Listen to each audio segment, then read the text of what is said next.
one. We will rise from the gold-limbed hills of the West. We will rise from the wind-swept Northeast, where our forefathers first realized revolution. We will rise from the lake-rimmed cities of the Midwestern states. We will rise from the sun-baked South. We will rebuild, reconcile, and recover in every known nook of our nation, in every corner called our country. Our people, diverse and beautiful, will emerge battered and beautiful. When day comes, we step out of the shade, aflame and unafraid. The new dawn blooms as we free it. For there is always light if only we're brave enough to see it, if only we're brave enough to be it.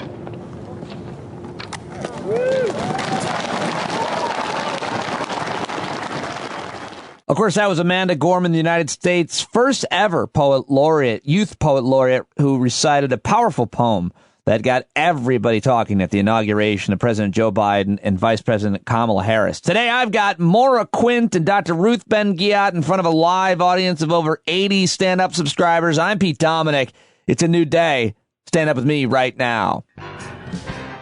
Hello, my friends. Thank you very much for joining me today here on a Thursday in January, the 21st of January. My daughter, Ava, turning 16 today, and my parents getting vaccinated as well for COVID-19. It could not be a more exciting day for me personally, and I think for the country to see Joe Biden take office. Of course, not everybody is excited about it. Half of them think he's wearing that Donald Trump is wearing a Joe Biden mask, and I'm only half joking because apparently that is a Q theory out there, a conspiracy theory that too many people are believing. Nonetheless, most of the world is celebrating the fact that Joe Biden has taken over as president of the United States, along with Kamala Harris as his vice president.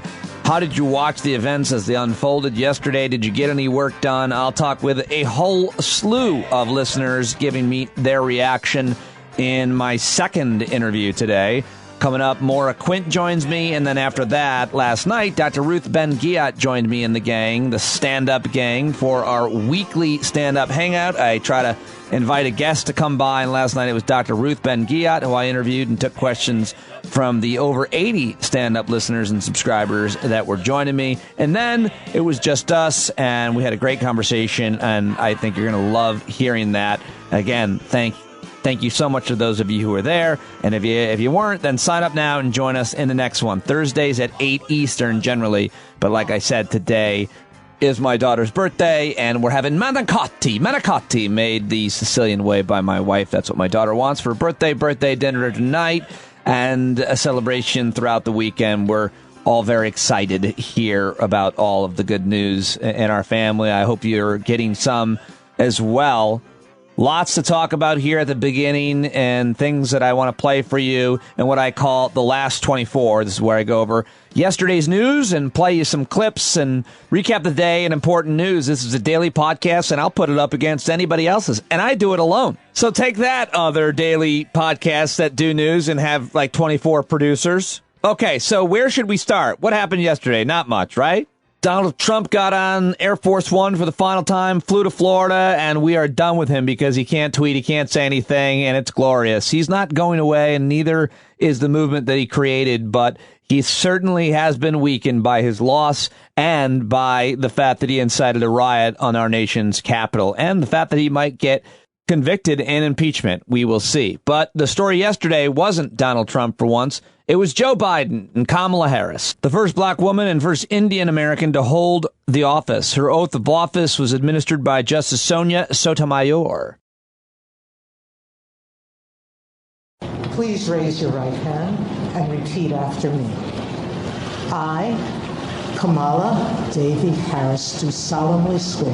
I, Kamala Davy Harris, do solemnly swear. That I will support and defend the Constitution of the United States. That I will support and defend the Constitution of the United States. Against all enemies, foreign and domestic. Against all enemies, foreign and domestic. That I will bear true faith and allegiance to the same. that I will bear true faith and allegiance to the same, that I take this obligation freely, that I take this obligation freely, without any mental reservation or purpose of evasion, without any mental reservation or purpose of evasion, that I will well and faithfully discharge that I will well and faithfully discharge the duties of the office on which I am about to enter. the duties of the office upon which I am about to enter. So help me God. So help me God.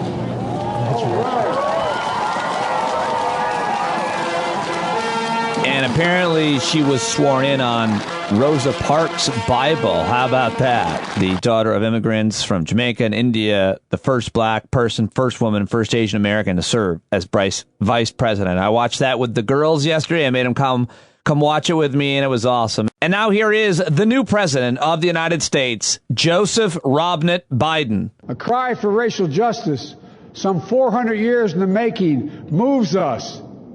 The dream of justice for all will be deferred no longer. A cry for survival comes from the planet itself. A cry that can't be any more desperate or any more clear. And now, a rise of political extremism, white supremacy, domestic terrorism that we must confront and we will defeat. Joe Biden, part of his inauguration speech yesterday, addressing white supremacy and racial justice, which got a lot of people talking. Many liked it and appreciated it and thought it was super consequential and important. And, of course, then there were others that thought it was very divisive for the president of the United States to tell the citizens of the country the truth about that country. I, for one, applauded the hell out of it and thought it was great and bold and important. Here's more from the new president in a 21-minute speech that touched on the broad challenges facing the country. He also reassured Americans that the country will move forward despite deep divisions. He sure did try hard to unify us in this speech. This is our historic moment of crisis and challenge. And unity is the path forward. And we must meet this moment as the United States of America. If we do that, I guarantee you we will not fail. We have never, ever, ever, ever failed in America when we've acted together.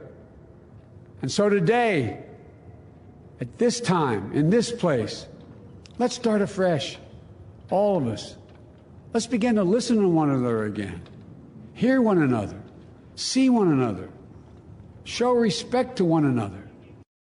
That certainly would be a nice place to live, that country that he describes and so desperately wants, like so many of the rest of us.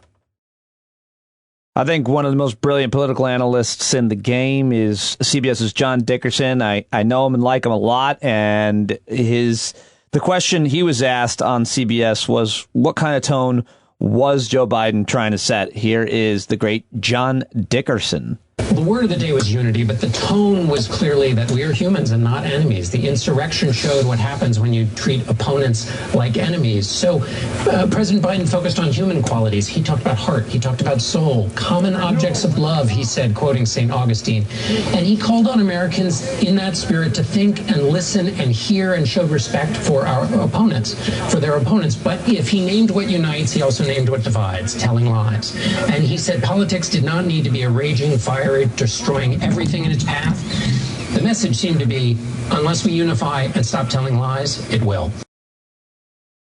Let's head over to Fox News, where Chris Wallace said he thought it was a great speech, maybe one of the best speeches he'd ever heard. Here is Chris Wallace on Fox News. We must end this uncivil war, and the way we can do it is if we show each other a little tolerance and humility.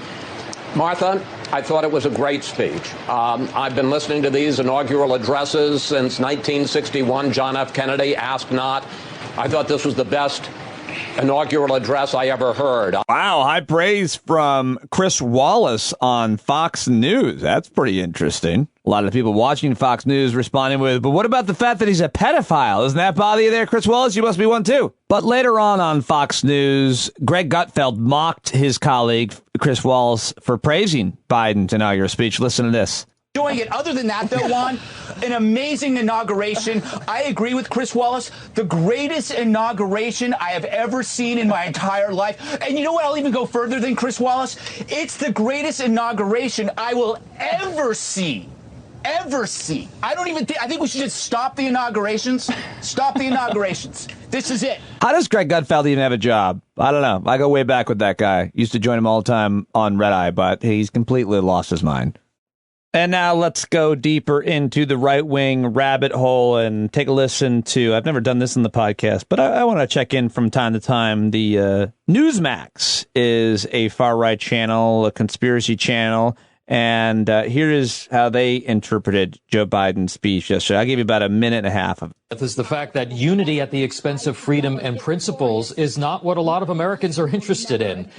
He mentioned political extremism twice. He mentioned white supremacy on more than one occasion. And he talked about threats to democracy and truth. And that was also a veiled reference to people who over the last couple of months have questioned the legitimacy of his presidency. Huh. Why do you think that? And that there were a couple of references to that. That was also a reference to President Trump.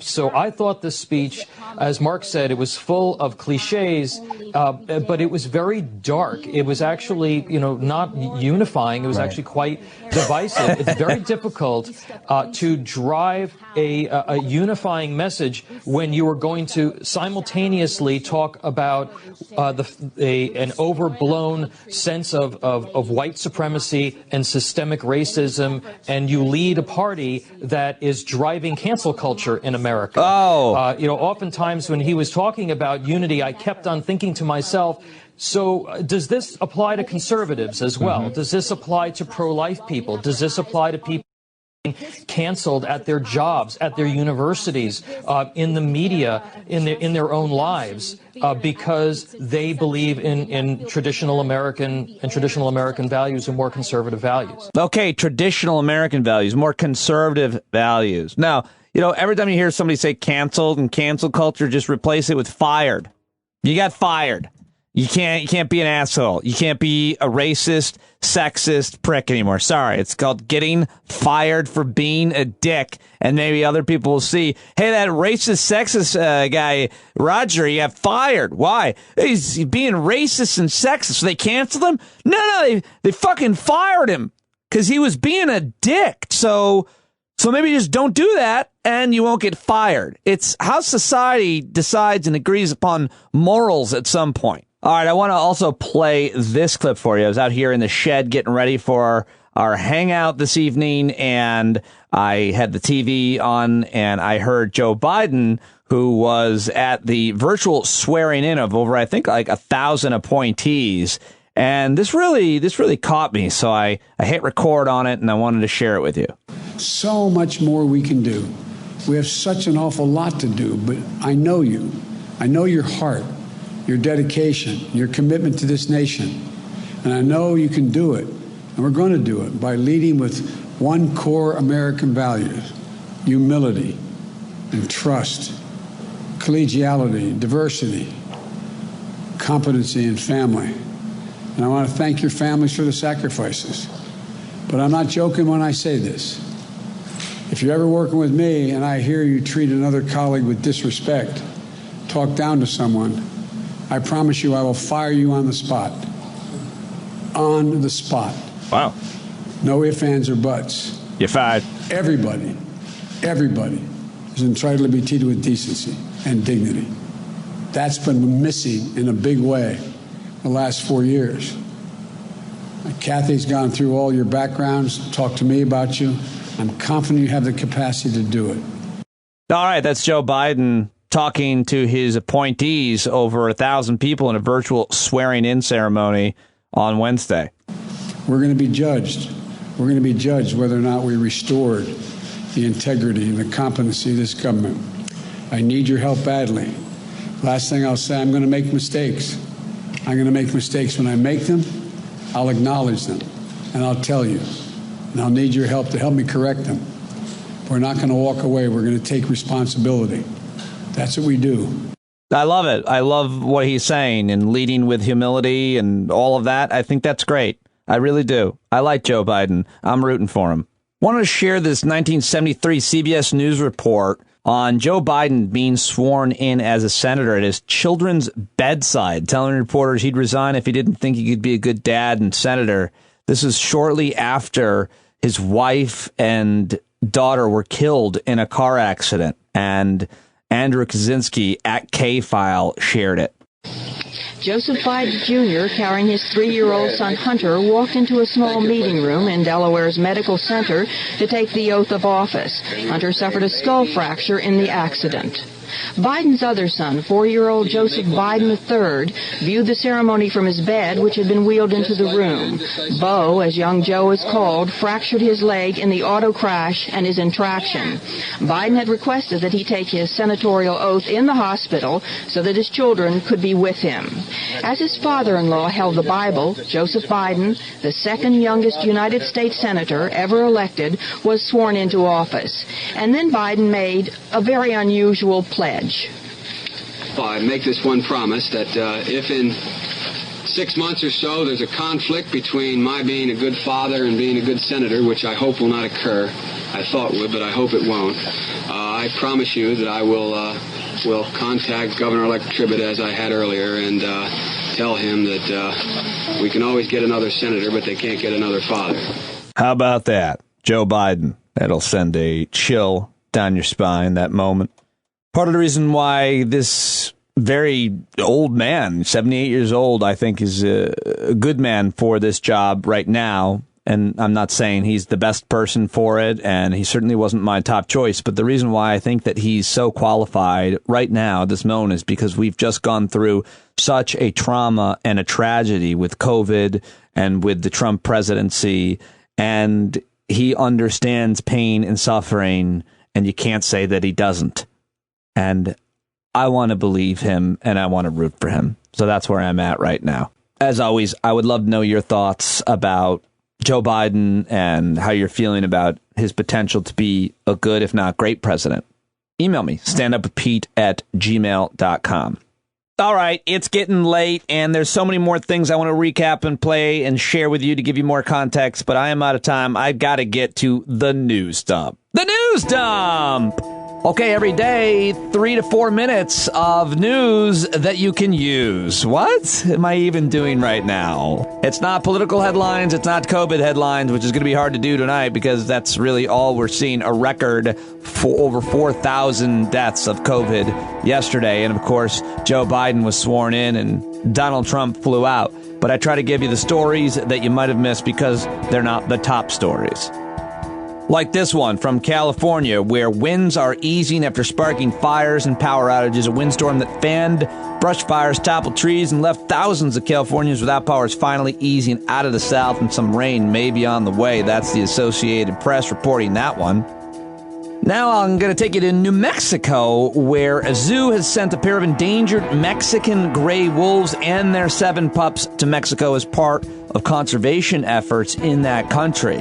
A pair of endangered Mexican gray wolves and their 7 pups have been sent from a zoo in New Mexico's largest city to Mexico as part of conservation efforts in that country. And so that's a pretty good story, right? And do I get any kind of respect or applause for resisting all immigration wolf jokes? And I guess this is a political-related story, but it's more of a finance story. Stocks hit all-time highs as Biden was inaugurated. The Dow jumped more than 200 points, even though former President Trump, Donald Trump warned that the stock markets would crash if Joe Biden was elected. Definitely not the case after the election. Wrong again, sir. A terrible military accident near where I grew up in upstate New York on Wednesday evening. 3 soldiers are dead after a military helicopter crashed. According to the New York National Guard, the UH-60 medical evac helicopter was based at Army Aviation Support Facility, Rochester International Airport. It crashed in Mendon, New York, while on a routine training mission, according to the National Guard. This is a very interesting story. North Carolina cities are okaying a ban on hairstyle discrimination, meaning you can't discriminate based on hairstyle anymore. 2 city councils in North Carolina have unanimously passed ordinances protecting against discrimination for wearing hairstyles such as braids, dreadlocks, or afros. The Durham City Council on Tuesday voted to ban employers from discriminating based on hairstyles, according to WRAL-TV. It's an issue that black people, especially women, say they've faced their entire careers. It's absolutely a form of racial discrimination, said Durham County District Attorney Satana DeBerry, who helped push for legal protections. Early in her career, DeBerry said a court clerk pulled her aside and suggested she reconsider her short afro. Oh, that is horrible that happened to her, but I've heard that from a lot of black women over the years. And good on North Carolina and these two city councils for banning the discrimination against any kind of hairstyle. And maybe it's time they consider banning the mullet while they're at it. No? Just me? All right, one more. The Mega Millions jackpot now $865 million, Powerball up to $730 million. That explains it. Today I went to buy birthday balloons for my daughter, and there was a line of people buying lotto tickets. I should have got one. I definitely would have won.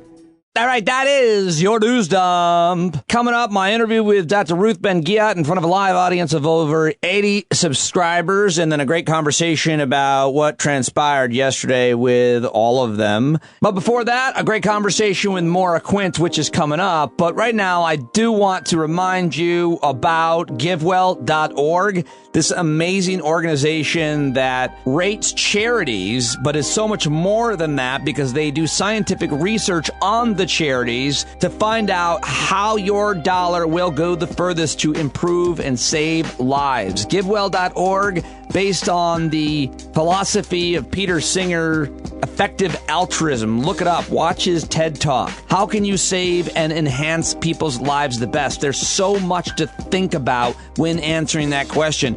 GiveWell does the research that helps you decide which programs to donate your money to. And today, I'm asking you to give a recurring donation to GiveWell. They have been awesome sponsors of this show. I love talking about this organization. I don't feel like I'm selling a thing that I don't believe in and donate, in this case, myself to. I truly believe in this organization. You've heard me talk about it, but I really want you to give a recurring donation. $5 a month, $2 a month, whatever it is. GiveWell.org does such great work. I believe in their work. I know the people who work there. They're good. They're amazing people, and I wouldn't be talking about them if that weren't the case. GiveWell.org/stand-up right now.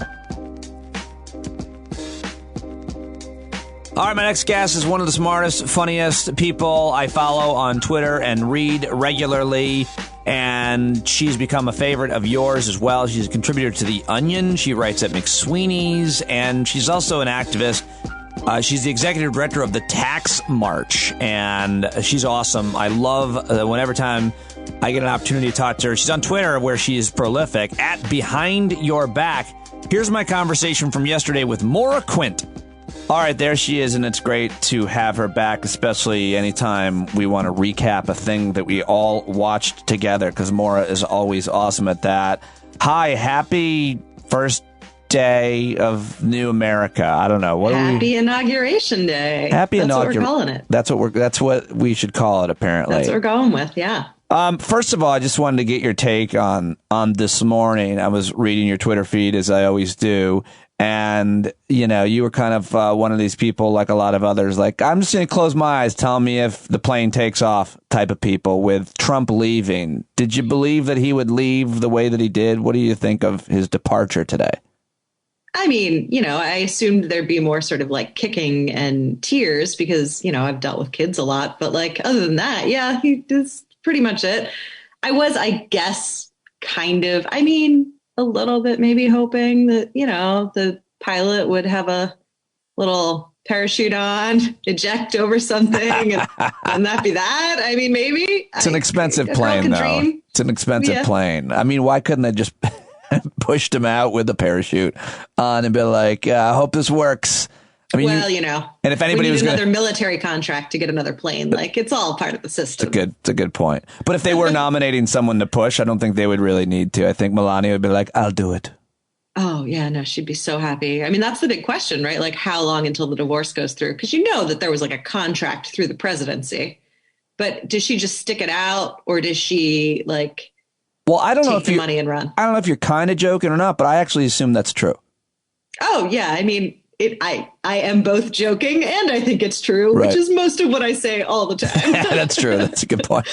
It's a real emotional day because ups and downs and looking at the damage and the lives lost. I mean, we lost so much. We lost so much that some of which we will never gain back, specifically the lives due to COVID and other things that this president, I think, is responsible for. But how do you categorize your emotions on a day like this after 4 years of constant anxiety and concern and stress and fear and anger? Yeah, it was weird to me because I had no idea how I was going to feel, if I was going to feel anything really, because I also have this like intense anxiety about the fact that, you know, it's not just Trump, it's a whole system. He can walk out the door, but there's still, you know, all of these forces in place that are going to carry through all of these problems. And then like the anxiety over, you know, is Biden going to go big enough? Is he going to do enough? Can we push enough of this through to actually make material differences in people's lives? So like I had all of those sort of feelings and I didn't feel that sense of like, great, he's gone relief. And I was surprised in watching the inauguration, how emotional then I did in fact get and did have this sense. And in fact, Garth Brooks. Oh my God, you know, tears. Somebody texted me, Garth Brooks looks like fat Kevin Costner. I don't know. You gotta take a look at him and you'll see it. Anyway, I interrupted you with talking about how it all drove those friends in low places. I understand. How did it all drive? What about it drove those emotions and made you feel, you know, differently than you thought you might have? You know, the weirdest thing is at the very, very end, after the whole thing was over, there was like an announcement for the crowd. And the announcement was, you know, everyone please remain seated for your safety. The ushers are going to let the rows out in an organized manner. And to me, it was like, it was that. It was just like, oh, there's some normalcy. There's a little bit of care being taken. Like they're not just being bussed into a place and then abandoned there to find their own way home in like, you know, negative degree weather. Yeah. There's like just an element of like that to me is the normalcy. I don't want us to return to any normal America, but that little tiny nothing nugget of normalcy was just like, oh, okay. All right. There's like a system we can at least operate in to try and now affect change. There's at least a general sense of like some care for people's lives. That mattered. That's interesting. And nobody noted that because it seems like such a small thing, the normalcy, the routine and order, and knowing that there are adults in charge, people with experience that have a lot of respect for the job and that they're doing. I think that is a really important point. But staying with just looking backwards for one more moment, Maura. 4 years ago, I went down there to cover the inauguration and the Women's March for Sirius XM, and I remember his speech, and then I remember the energy in the streets of Washington, D.C. that were clogged with activists and women and people who had never gone to a march for the first time, and the energy there. And how do you recall those first couple of days and the fear that his speech, I think, wrought, and yet the energy that the kind of resistance movement and the women's movement answered with? I mean, I know there's a lot of like jokes to be made about the pussy hats and resistance liberals and the Women's March. Like it's all there and it's all fair game, and I'm all for making jokes about all of it. But I also will say I think the Women's March was really quite powerful in that I think it did actually activate a lot of people and empower a lot of people to speak up in ways that they hadn't previously done before. And there was this huge sense of community that was kind of rallied together. And, you know, it spun off so many different things. There are so many people who have run for office who sort of in some way started there. There were so many people, so many groups and organizations and things that came about that at least started in that energy. And I think all of that is incredibly important and is going to matter greatly going forward. That's a great answer. Excellent answer, because you can't look back at certain things and not acknowledge what they created positively or negatively. And I think so often it's so easy to be cynical, obviously, about anything. And you and I are pretty good at that.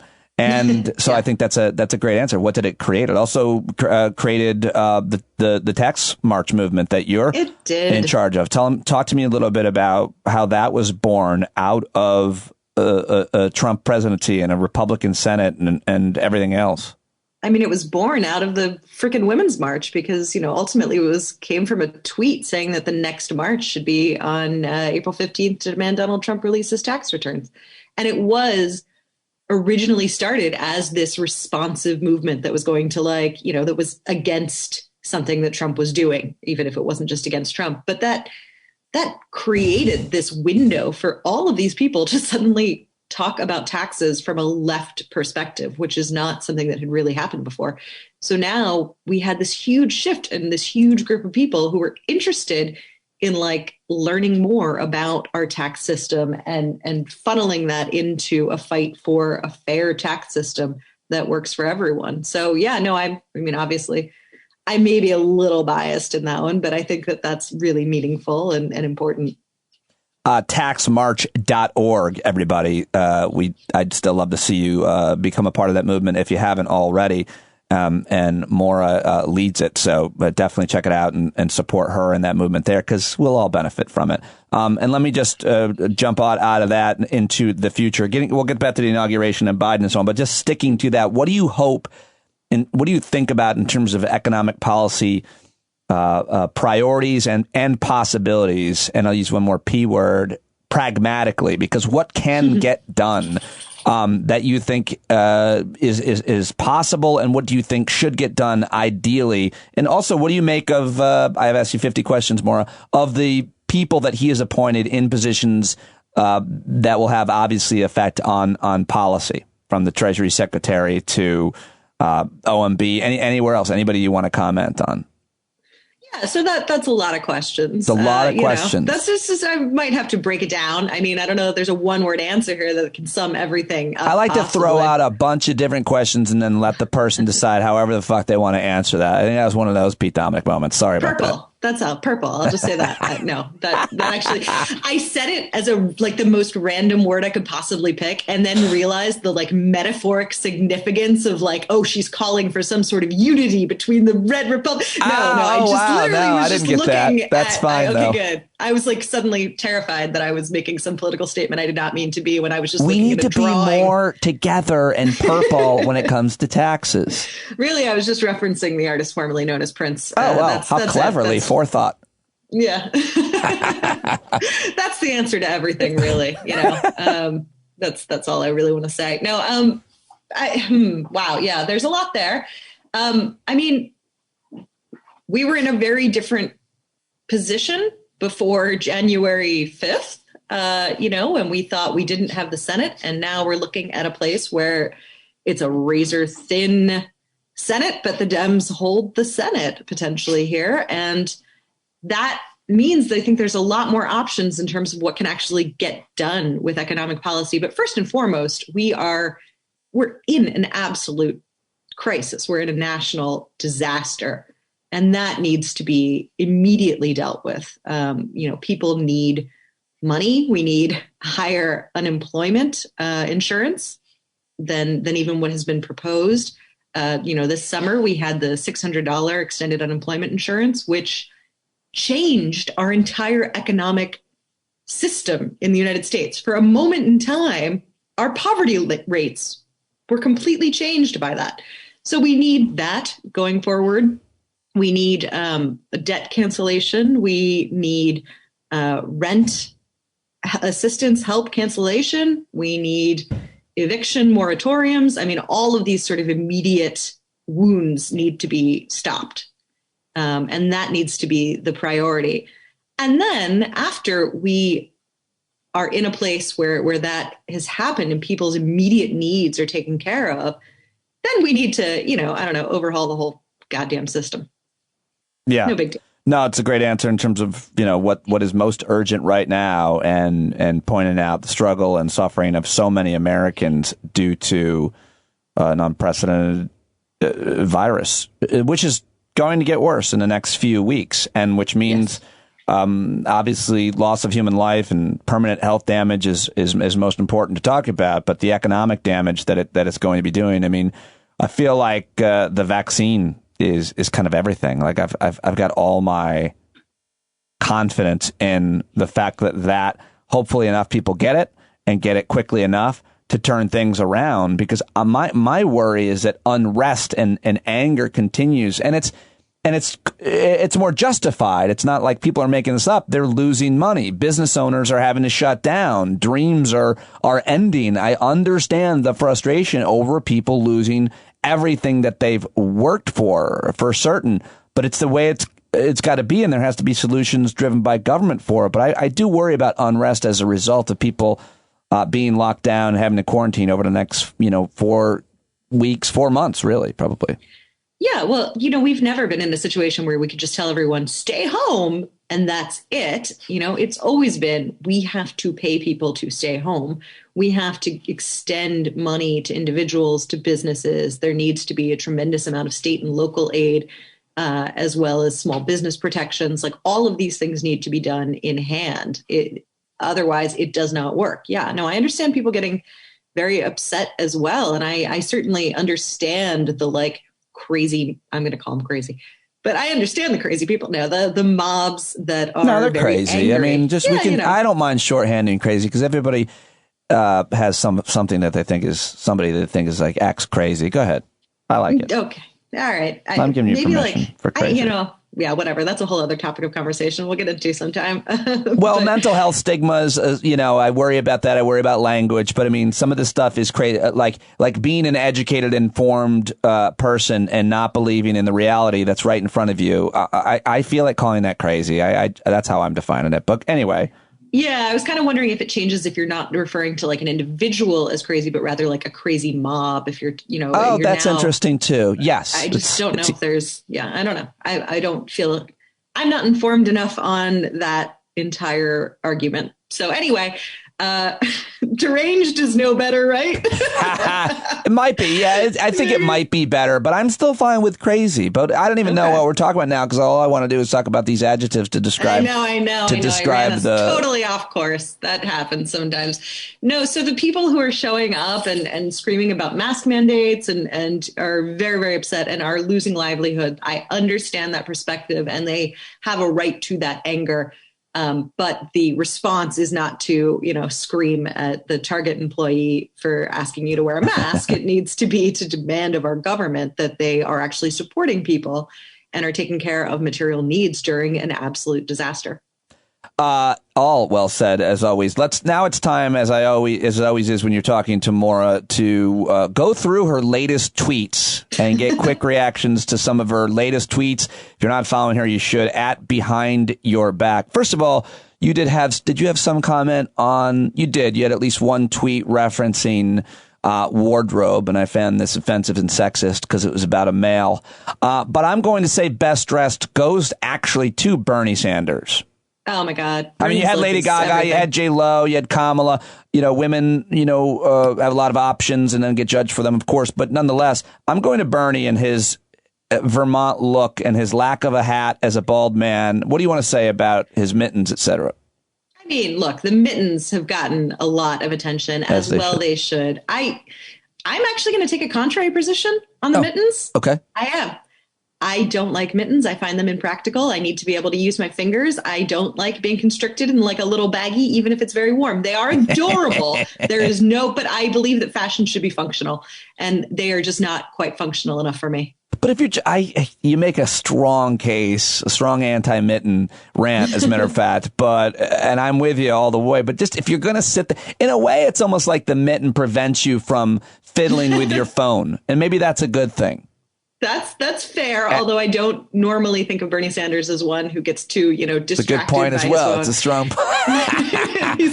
he's not making TikToks while he's sitting there, so it's not too much of a problem. You've taught me a lot about women's equity stuff just by your talking, the way that you handle things, the way that you behave, and I think it's important. Really, such a you're a woman who seems kind of equal to me, and that has taught me much. No, that's how you heard it, and that's exactly how I meant it. That's You're like almost a woman would hear. You're almost God as damn equal to me, and I think if with a little more work.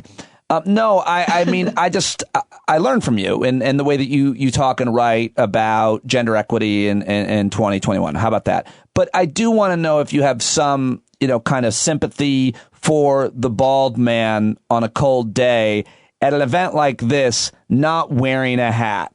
Joe Biden, Bernie Sanders. As a bald man, I never go out without a hat. I even wear one most time inside in the winter. Do you give any credit, support, or admiration to guys who show up at events like this without a hat? I mean, they could have chosen a stovepipe if they wanted to have a throwback. I mean, they certainly could have, but, I'm not actually, I don't tend to go out in winter and feel any sympathy for women in very, very short skirts with like bare legs. So I don't see why I would suddenly have sympathy here. I mean, you're making a choice. You stick with it. If you've decided that fashion should be painful, then fashion should be painful for you. I'm going to wear pants and hats. Yeah, I appreciate that. I did notice a couple of women, Jill Biden wearing a lovely dress, Michelle Obama, and the legs bare. I remember noticing that at the bus stop when I was like 12. This girl who was at our bus stop, she was wearing a skirt. Is in Syracuse, and I'll never forget going, that girl must be freezing. And I said to her, I go, aren't your legs freezing in a skirt? And we never spoke at that bus stop. She said, I'm wearing stockings. I was like, okay, are pantyhose like really, do they make a difference? Anyway, yeah, it looks cold to wear a dress or skirt on a freezing day.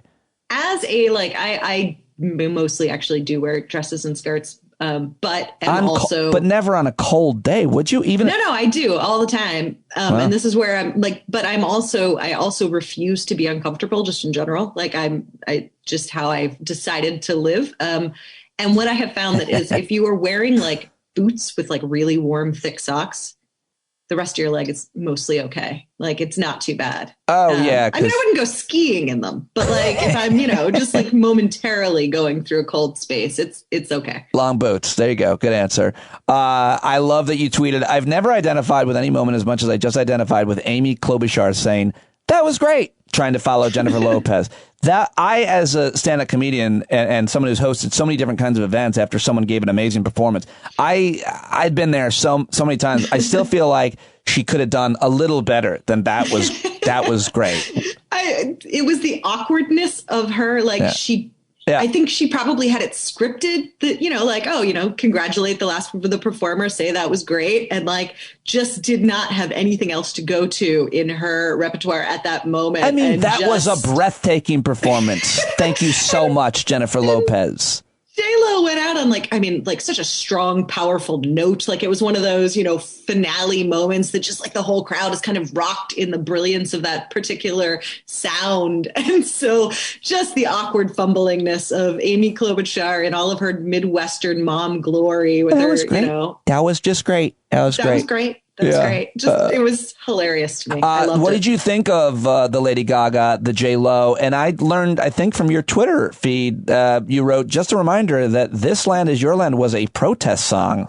Ooh, forgive my ignorance. Yeah, they always cut out the final verse of that Woody Guthrie song. It was much more of like it was written from a socialist perspective. And the last verse, I don't have it memorized, but it's basically about seeing a sign on private property saying, keep out. But on the other side, the sign says nothing. And there's a lot to it that we tend to sort of leave out of this kind of glorifying, oh, it's all very beautiful and we love it here, as opposed to, we need to fight for fight for all sorts of things, right? So I'm not even going to that's again, we'll have a whole Woody Guthrie conversation at some point. There's nothing in this song about eminent domain. This land is your land. But, so what, I mean, we don't like the national anthem according to people who understand how well-written music, right? It's like a poorly written song, not to mention a song. Your feelings on that great tune? I am not super smart musically. So yeah, I've read that is not a great song. I mean, I made an assumption about your music. We want to be able to sing our national anthem, right? And have it be like a unifying point. And we've created this incredibly difficult song that no one can really successfully do very well. And in fact, rather than bringing a bunch of people together to sing something in unison, kind of elevates out the really noteworthy ones among us who can do it. That's probably not great.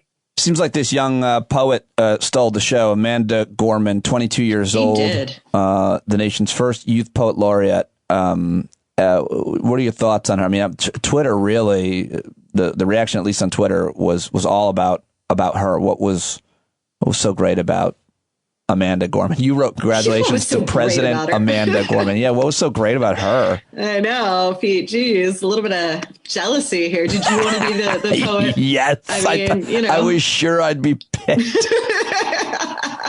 Imagine if there was a headshot of Amanda Gorman and my headshot next to it, and someone was trying to make a decision on anything. Like, this guy, or is it an audition for Ghoul? Let's go with Pete Dominic.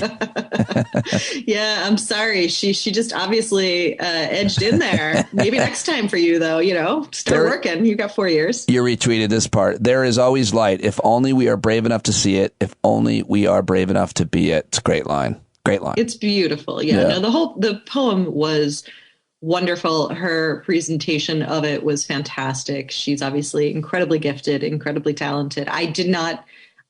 You may be surprised to hear this as well. I'm not up on my poets. Huh. I don't have a lot of, poet comparison conversation that I can have right now.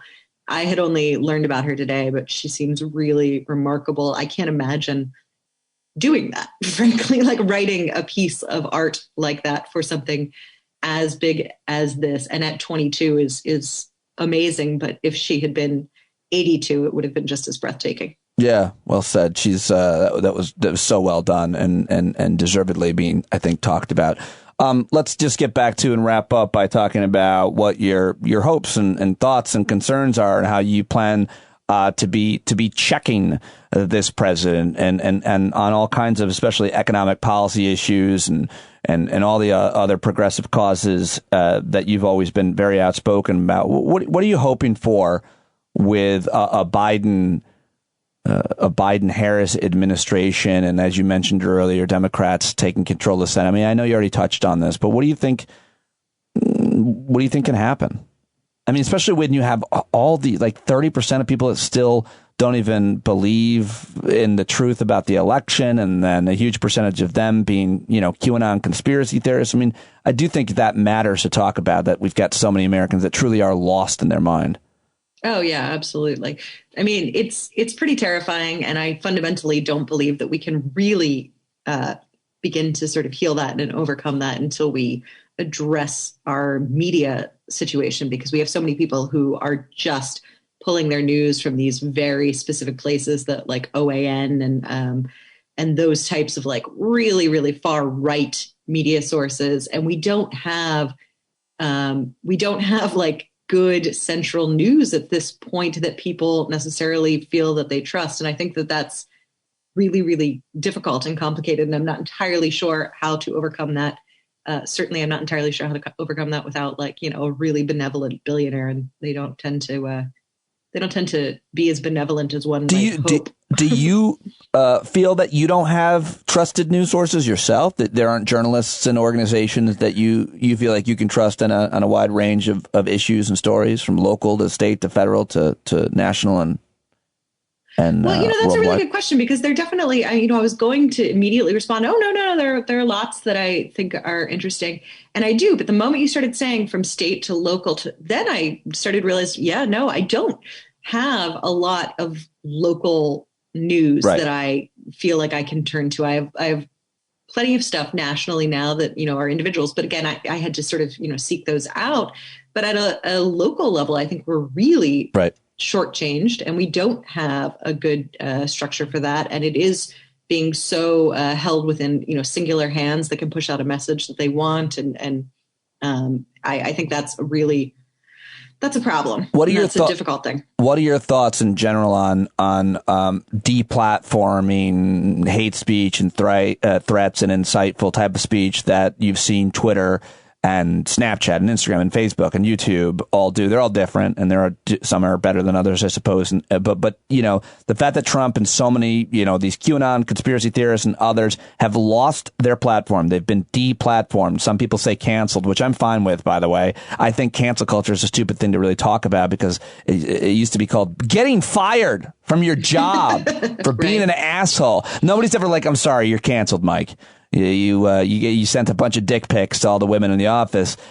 You're fired is what you are. You're fired. I mean, if you've committed a crime, it should be worse. But what do you think of the deplatforming in general? And would you go as far as some people now join a movement to get rid of networks like Fox, OAN, and Newsmax, which are offered on your major cable carriers like Optimum or Time Warner or Verizon?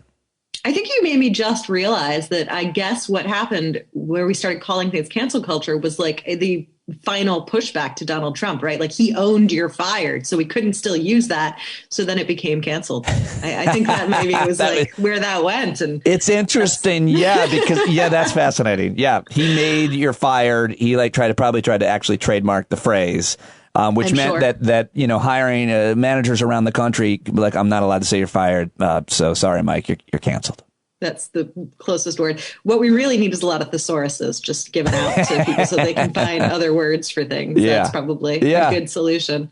I mean, it's a complicated question fundamentally. I mean, you know, when we look at what free speech is, we're talking about speech not being dictated by the government. Then there's the entire question of whether or not, you know, is the internet the sort of public town square, and how does that work when we have companies that are controlling elements of the internet?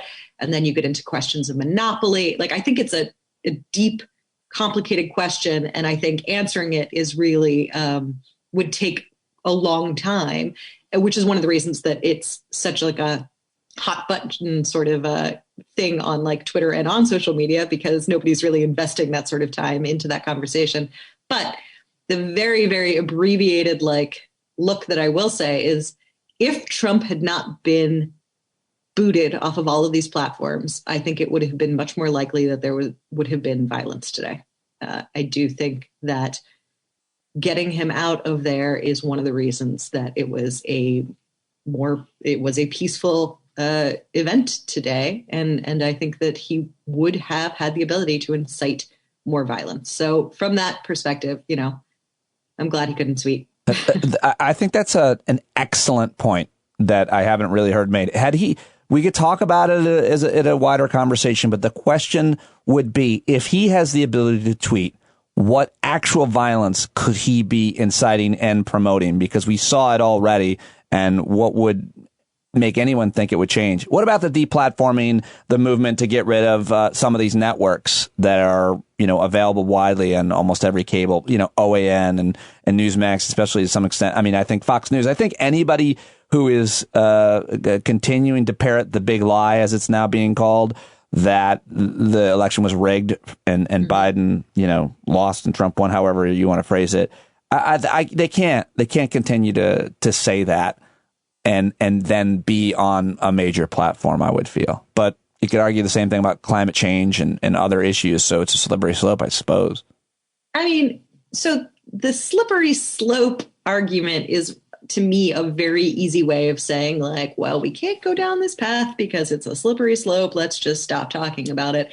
And again, I think that this is an issue that there is super layered, and I think probably involves a lot more legal reading than I have done than others have done, but that directly ties to a lot of questions about monopolies and how our airwaves are controlled and who gets to choose. And if we're talking just about private companies, yeah, they can put on what they want and not put on what they want. And the other thing too that I feel like always kind of gets left out of all of this is those decisions are already being made. Like, there are so many voices that are already being excluded every day. There are so many groups and individuals and places that would love to have a channel on a cable that are not being picked up, right? Like they're not, they for various reasons. And some of them might just be marketplace. Hey, there's just not going to be enough people to command that. But plenty of them are also just editorial. Like, I don't really want that. I don't like that. Like, I've decided I have money and I'm not going to invest in whatever it is you're doing because I don't feel like it. Like, that conversation is happening constantly. So when we talk about like groups being excluded or being taken off, I think it's strange to talk about it in this way, like that could start happening, as opposed to, yeah, it's always been happening. We've always done that. That's kind of where I would start that conversation. I love that.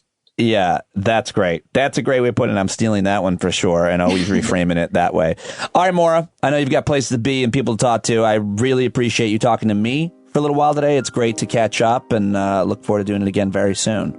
Absolutely. Thank you.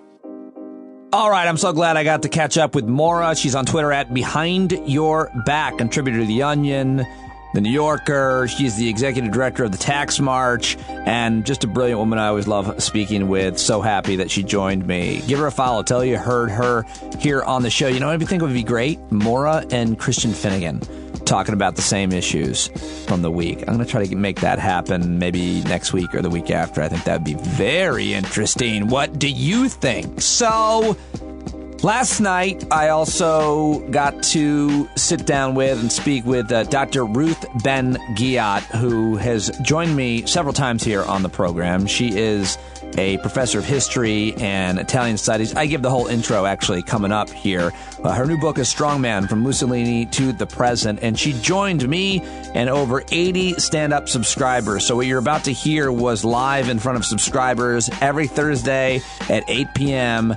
I have a stand-up happy hour hangout where I try to invite at least one guest, and then we hang out and we commiserate and talk and shoot the shit and bust each other's chops a little bit. Everybody makes fun of me. It's always fun, and I would love to have you join us, but you got to sign up to be a subscriber. So go to the paid subscription link and sign up now, patreon.com/PeteDominic, and you can hang out with us and ask questions to the guests that are joining us. She's on Twitter at Ruth Ben Ghiat, and here's my conversation from our hangout last night, and then after that I get reaction from listeners on the day. It was really great, and I'm so happy to share it with you now.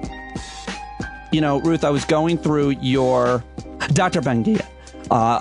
Ruth. It's Ruth is good. I want to just call you by your PhD, but I will call you Ruth. I was going through your Twitter feed, and you shared something that someone had written, and it made me. I'm prone to crying without any kind of warning. Very emotional person, and I've been crying for a lot of reasons, and I'm sure many of you have today. And men should cry, and all of us should nap. Those are two things I want to send out. But Ruth, I just want to share this with everybody before we get started. As almost like an opening prayer. I don't know what you want to call it. Not a religious person, but you shared this, and I just want to share it with everybody here now. This is from a woman named Pastor Kaji Dusa. I'm not familiar with her. Are you familiar with her at all? No, I just thought it was very profound. It's so profound, and I want to share it. It really opened me up today, and it's this. This is how I want to begin. All right. This next period will be when your body will reveal to you just how much work it's been doing to protect you from the trauma of the past few years. Let it do its work and listen to it and bloom. I mean, I don't know why it shakes me up so much, and I shouldn't have started talking. I should have just... Let me read it again. This next period will be when your body will reveal to you just how much work it's been doing to protect you from the trauma of the past few years. Let it do its work. Listen to it and bloom. Her name is Pastor, I think it's her, Kaji Dusa, and our guest tonight, Dr. Ruth Ben Ghiat, shared that, and I just wanted to start by reading it because I thought it was so wonderful. Okay. Yeah, it's because we've been under assault, and when you're in situations of high tension or crisis, or you don't, the way the body is, it's not until it's over sometimes can you fully, you start having the effects. And so it just seemed to be, also from what I know about these experiences, and also You know, I was watching the inauguration, and I was somehow afraid that, you know, it wouldn't go through, and I work on this stuff, and I tried master. Last time we talked, I'm super calm, but I found myself like, maybe something will go wrong and it won't really happen. And then I was live tweeting for CNN, so I had to pay attention, you know, very closely. And after it was over, I just wanted to have a nap. Yeah, I've been waiting. I've been working on, I'm not going to say, you know, try to put myself above anybody else, but I haven't taken more than 2 days off in over a year since I started this venture, leaving corporate media. And I couldn't take time off while he was there. I felt like I couldn't. I wanted to keep talking and communicating with people and putting these conversations out there as much as I could. And I couldn't after the election, and I couldn't between, you know, as I said, after the election up until today. And I'm sure there's a lot of people that feel a similar way, that they can just exhale, really, literally and metaphorically. So let me give our guest an official introduction and start with some of my questions that she's such an expert on. She's, of course, a professor of history and Italian studies at New York University. She writes frequently for CNN, other news and analysis sites. She writes about fascism, authoritarian leaders, propaganda, and threats to democracy around the world and how to counter them. I've discovered her work a couple of years ago and have welcomed her to the podcast a couple times before, and I'm excited to have her joining us with all of you this evening. Her new book is Strong Men, From Mussolini to the Present, and it's the first study to place President Donald Trump in the context of a century of authoritarian leaders that use a playbook of corruption, violence, propaganda, and machismo to stay in power. And we're so happy to have you joining us tonight, Ruth. And you might not hear, but you can see everybody applauding. We don't see, these are all the people that listen to you on the podcast and other places. And amazing group here. And so thank you for joining us. I wanted to start by asking you about the time period since the election in November, and some of your observations and how they fit into the authoritarian playbook. Yeah, it's been like we've lived like a whole, it feels like a year since the election, because so much stuff happened. And, you know, when I had to turn in the book to the publisher in the summer, so I didn't know what would happen with the election. But I did know that, because my view is that Trump isn't a democratic with a small d president, he's an authoritarian, and they never leave power quietly. So that's what I ended up writing in June, so that he wasn't going to leave quietly. And then, you know, of course, it's really interesting because the things he tried, like he tried many different things. He was like throwing stuff at the wall to see what would work. And so the first thing he tried was, you know, he was exploring like what if there could be anything done with the military, like the regular military. And then General Milley shut that down. And remember, he made this the declaration out of the blue that the armed forces would not obey an individual, because clearly that's Trump. So that was gone. And then he tried this whole long, drawn-out electoral manipulation, right? And the bullying and the threatening. And then that didn't work, although I am concerned that he left a roadmap for it to work with another time, with somebody else. But so then the last thing he did, the nuclear option, where he had the paramilitary, the non-state actors, you know, and now all the Republican leadership keeps talking about it like a mob. But I really want people to remember, I think I'm going to do an op-ed on this. Some of these people, were a mob or militia and had animal costumes, but a lot of them were like the establishment. They were members of the military, the armed forces, Republican officials. So they're the threats inside and outside. So he tried all these things, and they actually take from the whole history of authoritarianism, because this last thing was a little bit like early fascism, where you got these black shirts and brown shirts trying to defend the leader. Yeah. Then you had the military coups and you had the electoral stuff. So it's been like a whole long, crazy time that finally today came to an end. What did you make of the what are we calling it? Riot, terrorist attack, mob, insurrection on the Capitol. Where does that fit in with history and what you study with other authoritarian leaders, fascist states, and now America? I mean, technically it was a self-coup. It was a form of a coup attempt, because self-coup, and I have like a third of my book is on coups, and I had not worked so much on coups before, so I did a lot of work. I have Pinochet in Chile and Gaddafi in Libya. So this is a self-coup when somebody's, trying to stay in power. But, and so people, it was an insurrection of sorts, but the end result was to make it impossible for Pence to certify Biden's win, and thus, Trump would remain in power. And the other part that really struck me is Trump's personality cult. He had to be the victim. And this is a big thing since the very beginning. He's Mr. Big victim of the deep state, of everybody. And so these guys and women who came to rescue him. So January 6th was like a rescue attempt in a way. They were being summoned, like he literally was inciting them in that rally, right before, to save him. And they saw themselves as saving him.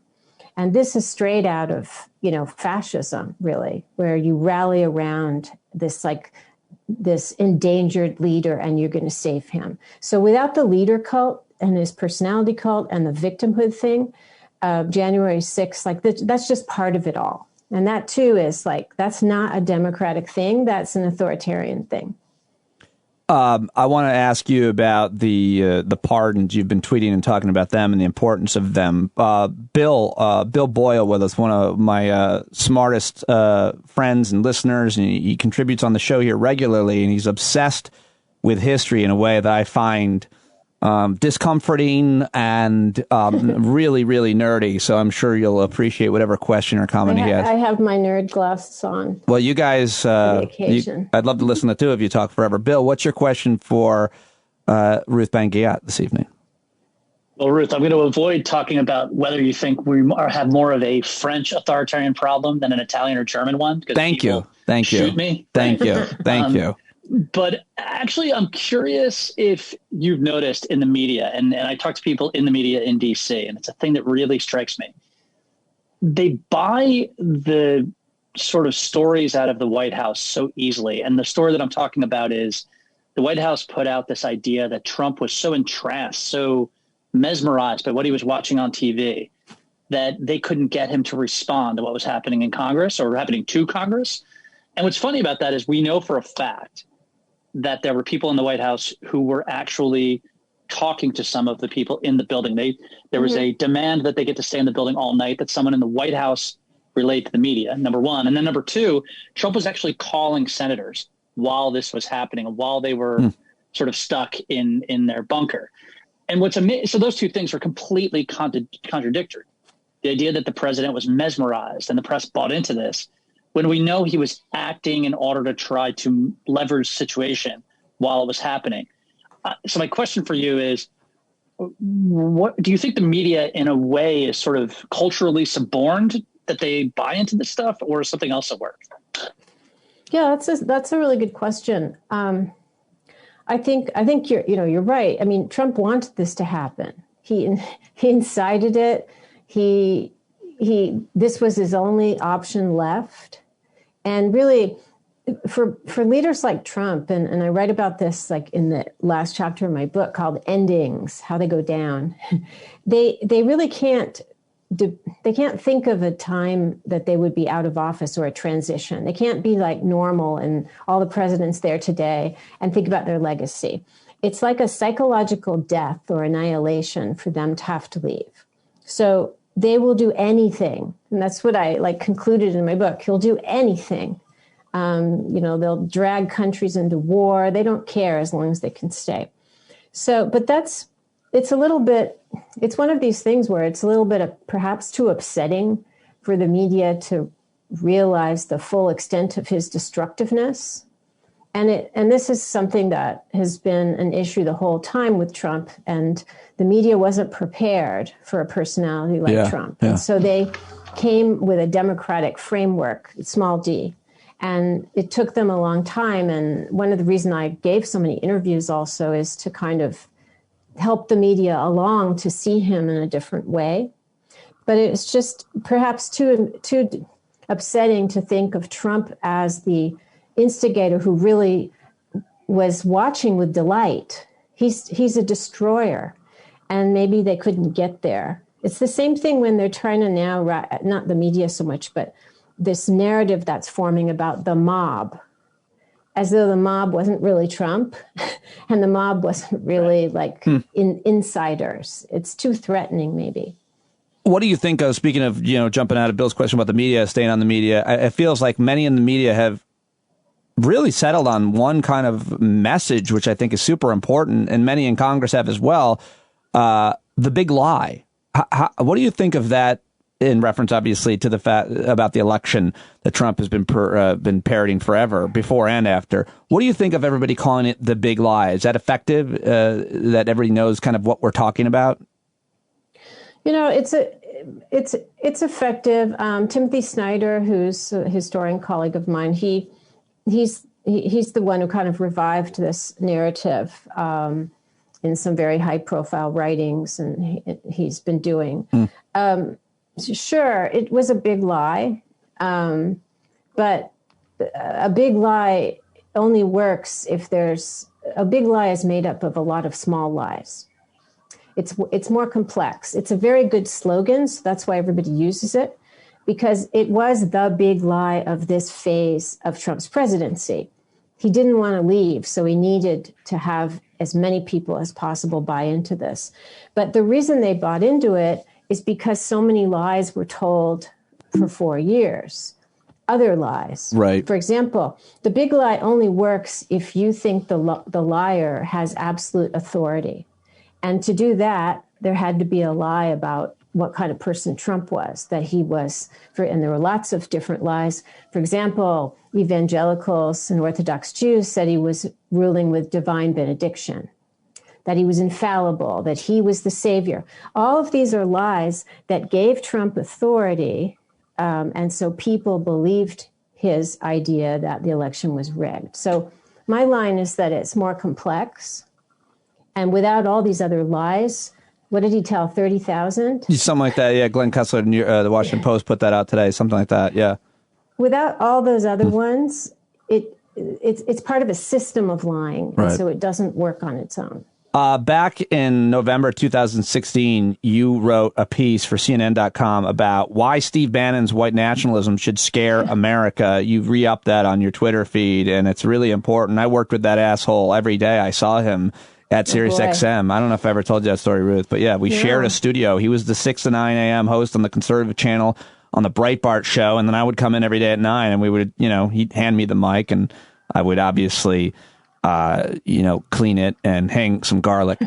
And then he would turn into a bat and he would fly away. But then one day I came in and he was not there because he was running the Trump campaign. So I'm kind of obsessed with that guy. And I think it's really important that we talk about white supremacy and why it matters and the difference, I guess, between white nationalism. But he just pardoned Bannon and so many other horrible people, and including a cop killer. I mean, and I know this because my dad told me today. I grew up in Syracuse, New York. When I was young, that wasn't the kind of thing that happened very often. But it's actually a black police officer. He was killed while undercover in Syracuse. It was a major story when I was young. The guy who killed that guy, Trump pardoned him today. Can't quite figure that out. But anyway, the pardons, Steve Bannon, and white nationalism, Ruth. Yeah, I wrote that piece in November 2016 because, obviously Bannon, it's so typical also that Bannon and Trump started, he was the person who was, fueling a lot of Trump's campaign, and then the ban on travel from Muslim countries, which was today repealed. But I saw this as so dangerous that Bannon was there. And it clearly was going to set the tone that racism and white nationalism were going to be, huge agenda pressure points of the whole administration. And the other thing I was worried about is that Bannon doesn't just operate in America. He's dedicated his whole life to wrecking our democracy and realigning America with all the worst global right people.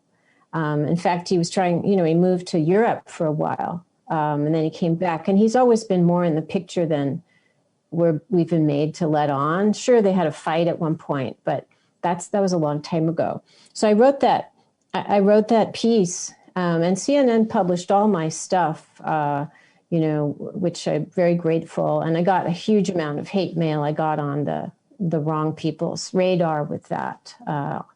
And so that wasn't pleasant, but I wanted people to understand that this was not just some freak.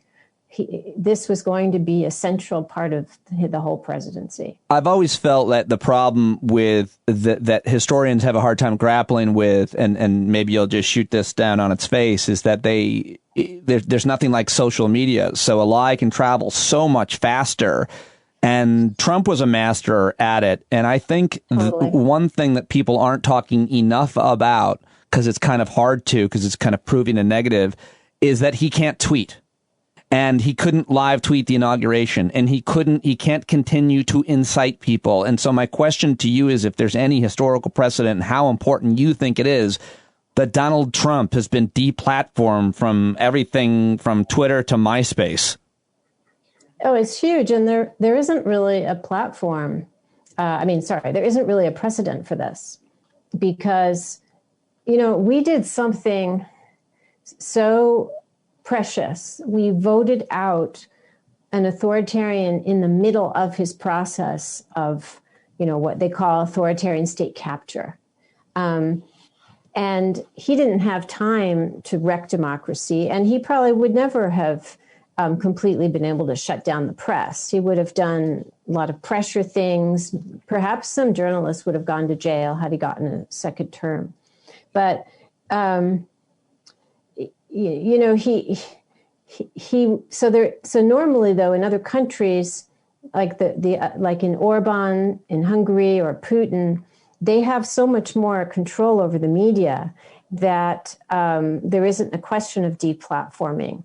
And so this was a great assertion. This whole way it worked out was a great assertion of American independence in that way. I mean, certainly you can fault. Facebook was the co-author of Trump's campaign, and they have huge responsibility to bear for unleashing extremism. But the deplatforming thing is rather unique. And it's so important because Donald Trump used his personal Twitter account. Bolsonaro uses his personal Twitter account in Brazil. And Modi in India uses, he really tells the story of his presidency on Instagram very effectively.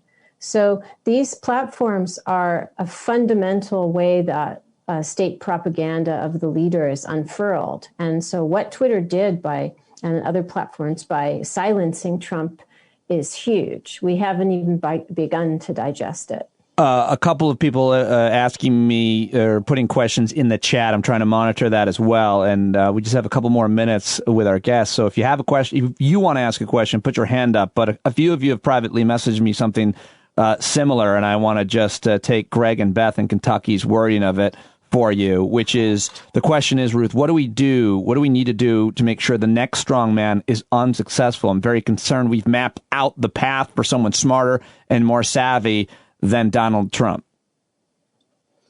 I think that, on the one hand, he's leaving a roadmap for other people like the Josh Hawleys, et cetera, like what you can do with electoral manipulation stuff. But he's also, the experience of Trump defeating him has also left us a roadmap what to do, like with voter mobilization. For example, the Georgia model, what happened in Georgia, I can't say we because I wasn't there, but can be exported to other states. Mm-hmm. So I think also it's been a huge wake-up call, the whole Trump experience, about we can't take our rights for granted. And for example, a lot of, Americans didn't vote. So that's something that we can I think we have to build democracy protection into our everyday life. Like we walk the dog, we do something, whatever it's going to be. And getting people to vote and working to protect the vote, we saw how very vital it is. It's everything. I got a bunch of questions, and I know just a couple more minutes. Can you do 2 questions, Ruth, from the audience here? We have, by the way, this is cool. We have, how many people do we have? Like 81 people here tonight, which is so awesome and so great to have a live audience for such an author who should be traveling around, to bookstores and talking to people in person. This is as good as it gets. Randolph, you had your hand up, and so I'm going to see if I can figure out how to work Zoom because I'm becoming my father. Ask to unmute. My father doesn't know how to operate Zoom. My dad and I got in a huge fight last week. And I mean, like, he was yelling at me because I told him that I don't need to scan the document, Pop. I can just take a picture. A scanner is just a camera. I can just take a picture. He said, you have to scan it. They'll only take scan. And I held my ground. I died on the hill of photo versus scan with my poor dad. Randolph, are you ready? Did I vamp? Yes. Your question for our guest is? Evangelical Christians, people that did not grow up in the church, find it mystifying that people could abandon so many of their foundational values to support Trump. But having grown up in the church, it makes perfect sense because their mythology is connected with being the victims, government repression of their beliefs, and many others. How can Biden appeal to these people to fill the vacuum of losing their leader? That is such a great question. And we should note it comes from a man who is on an exercise bike in the sleeping cabin of his big rig. So that was impressive. It's a great question coming from a gentleman exercising in his truck. Very impressive, Ruth. I bet you've never had that one. Go ahead, though. It's a great question. I was wondering, I was trying to puzzle out what was going on. He looks like he's in a bomb shelter somewhere. No, that's just so he has a great question, I think, that you've written a lot about. I like that. I think I'm going to go on an exercycle while I do my next. I know, it really makes everybody else feel inadequate. The guy's in awesome shape. Okay, evangelical. One of the book is about historical recurrences, and one of the things that keeps coming up is for 100 years is that it's the most profane and impious people who make these deals with major religious institutions. So Mussolini was a complete atheist, and he was the one who made the deal with the Vatican. So I wasn't that surprised. Who more profane and immoral than Trump? But he's the one who was acclaimed as, ruling by divine benediction. And he really delivered for these people. I have to say, he gave them a lot, and Orthodox Jews too. But I actually think that the fact that Biden is a man of faith, he's not evangelical, he's Catholic. I think that faith of various kinds, and it could also be like a secular civic faith, like love for patriotism, I think that's going to be important in bridging the divide. And the question was also about the leader cult, because he's their leader. Right. And I think he's going to keep on being in the public eye, and he's going to keep his victim cult. But he's not president anymore. And so already we're seeing reports of a lot of the MAGA people, giving up, or some QAnon, they're realizing something might be off. Like the physical fact of seeing Biden inaugurated. So I think there's room to maneuver with some of them. Some are going to be too far gone, but I think others might be, like in 6 months, when they see that a socialist apocalypse doesn't arrive, they might be more persuadable. I saw a Q theory today that they're now saying, nope, Biden's part of it. He's in on it. This is always supposed to happen. Oh, are we hearing music? Sorry. That's my fault. I was getting ready for music. Is it still there? We're supposed to dance? No, is there music? Are you hearing music? There. Okay. Yes, we're hearing music. Oh, that's terrible. Is it gone now? Melody is dancing. It's gone. Okay, fine. I was getting ready to play it, and I ruined everything. And my producer, God, Schmeat, what is wrong with you? Oh, he's so I have terrible, a guest Schmeat. here. I'm so sorry, Ruth. My producer Let me final question. It's Joe in Connecticut. Joe, you're up with our great guest, and I hope everybody will go buy her book, by the way, as a way to thank her for joining us tonight. That is, do you have it? Do you have a copy? Where's my copy? I should have had my copy in my hand. It's a very cool cover. Yep.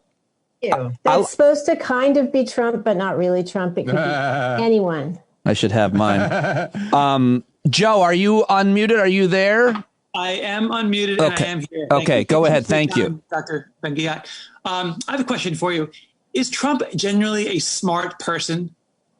Or is he just have people around him who are just enablers instead of followers that are just willing to do it? Because the things that he does are so brazenly silly and stupid to me, but I just can't imagine. I mean, and does he follow the suit of other strongmen of history who are just kind of this there at opportunistic and are willing to just, be the emperor with no clothes?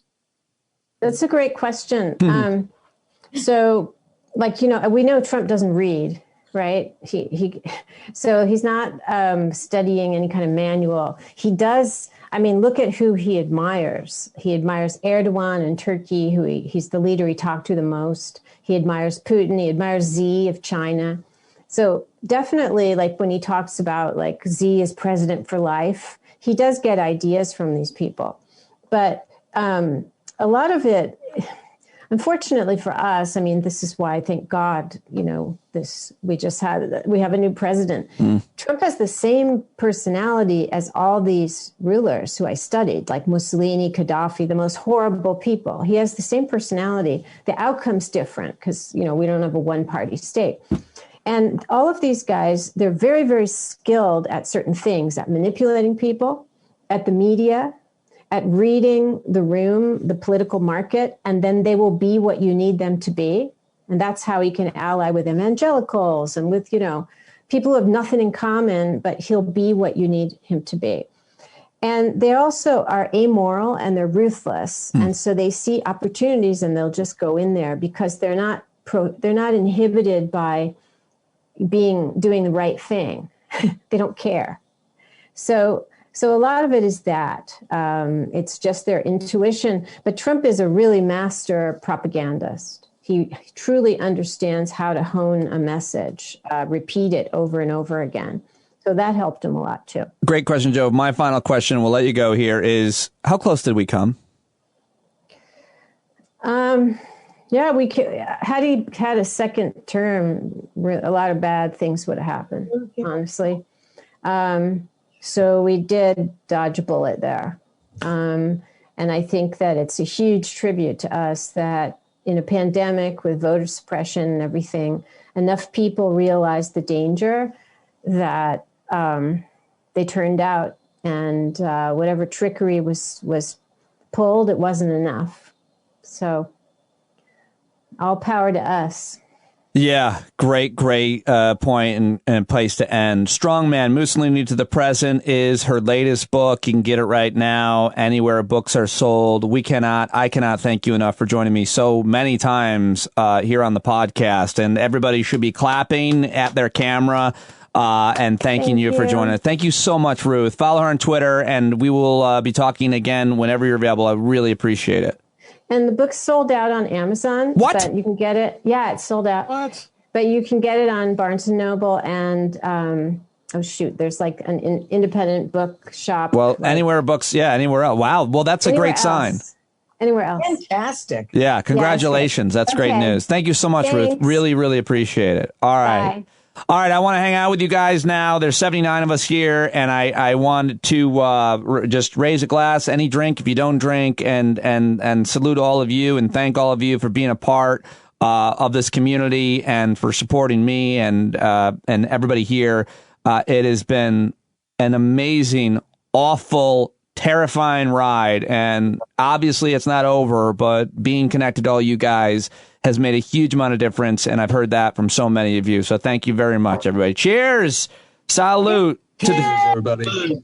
To all of the light that you can find. Tink sound effect. Tink. Tink. All right, that was my conversation with over 80 subscribers and listeners on the Zoom last night, Dr. Ruth Ben Ghiat. And then I changed gears and got the reactions from several folks that were joining me last night.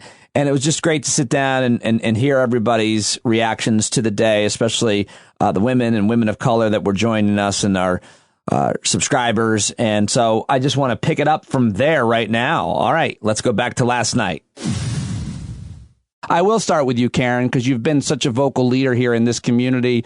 And obviously, you're a black woman. And I want to get your perspective on your emotions because you're always so honest with us, which I think is super important, how vulnerable you are with us.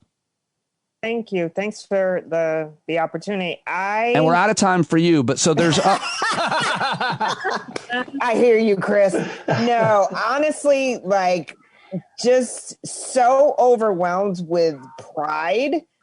I mean, it's so crazy that these steps have taken so long, but to have someone like Kamala, who is just so regal and she's intelligent and she seems like she's regular, right? Like she's regular and she came from like nothing. Somebody said black girl from Oakland is vice president. I saw that tweet today. Right. And it's just like she's there because she deserves to be like. And that's the thing for me as we look at this equity situation and lack thereof. It's not that it was a gift. She earned her way. And it's just if given the opportunity to demonstrate who you are, that's what we can be.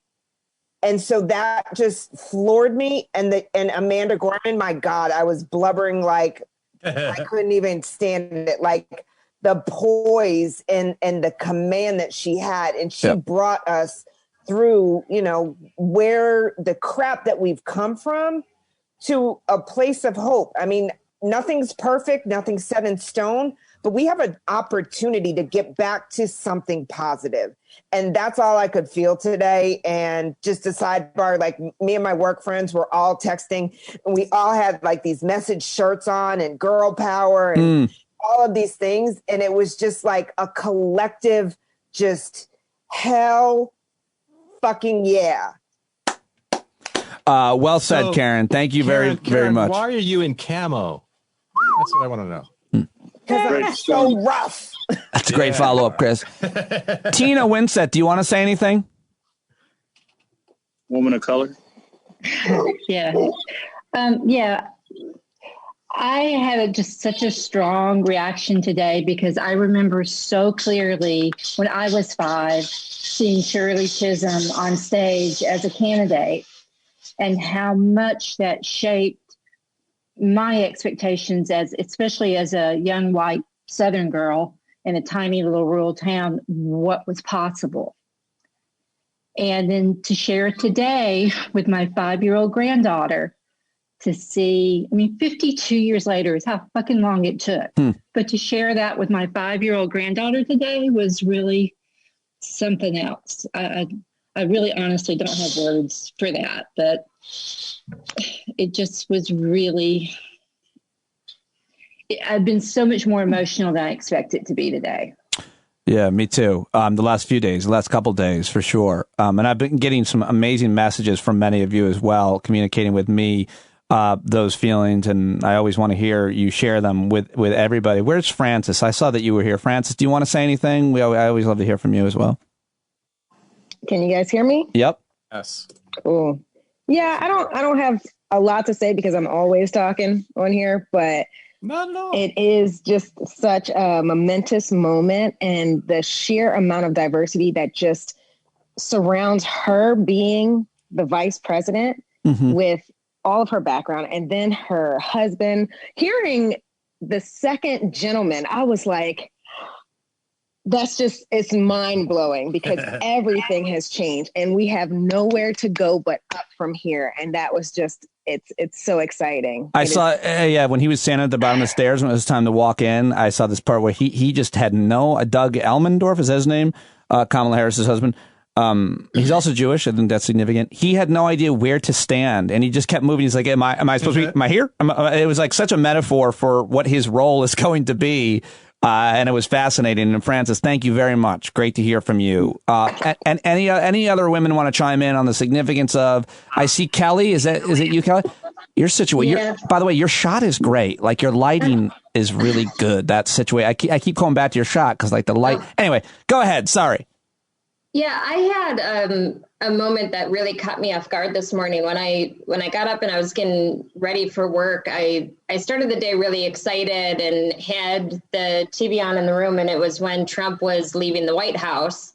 So I was excitedly watching him leave the White House. And when he left, I yelled down to my husband into the living room and said, made a lighthearted joke that the fox had left the hen house, and went back to doing what I was doing. And so I went from this moment of being really light and then just had this sudden emotion come over me, like bam. And it totally caught me off guard. And that tweet that you read, I saw that earlier when you sent it out. And I think it was one of those moments. It was all of that tension from the last 4 years. And really since he got the nomination, of all of that fear leading into him getting elected. I think it was all of that suddenly coming out that he was finally out of the White House. I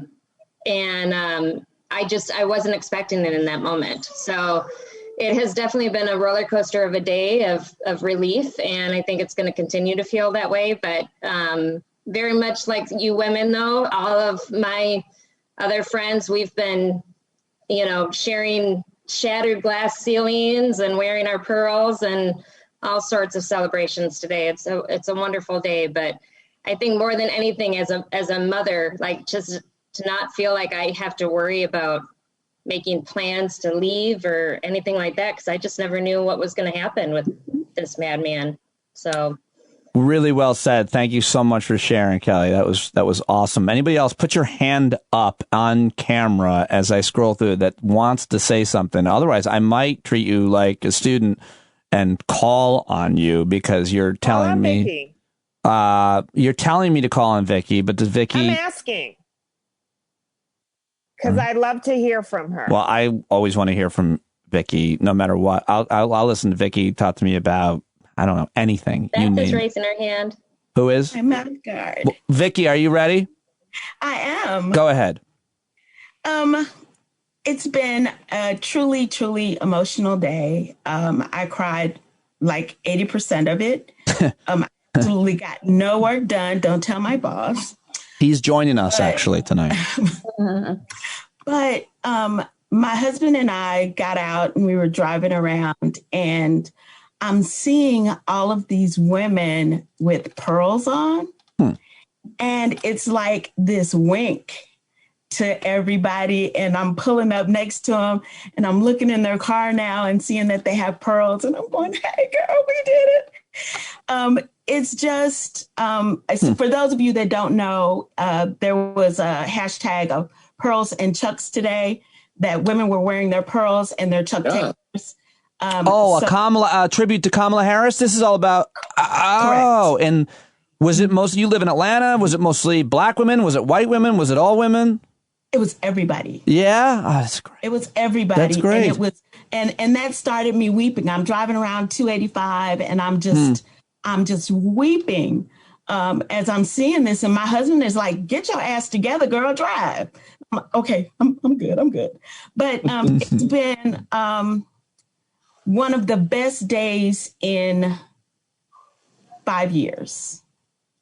And I know that there's really hard work ahead, that it's not all roses and sunshine and champagne, but just to be able to take off the stink of 45 one day, just have that stink off of us and just really just revel in this beautiful, beautiful moment of all of those people who just got up and were just excellent. Amy Klobuchar, I could not love her more than I love her today. Except for the moment when, after J-Lo got done performing, Amy Klobuchar, as kind of the MC, went up and said, "That was so great." That's what she said. And as someone who hosts shows, I just felt like, really, that was That was great. Good. Next, we're going to have a magician come up here joining us. She should at it from a host. No, she should have said. I'll criticize Amy Klobuchar as the host. That was J Lo. She should have been like, that was pretty much the most. How about that, J Lo? That was absolutely amazing. She was like, that was great. Everybody just use the zipper method with merging into traffic. I'm from Minnesota. Really well said, Vicky. Thank you for sharing, and I appreciate that. Who was Taffy Therese?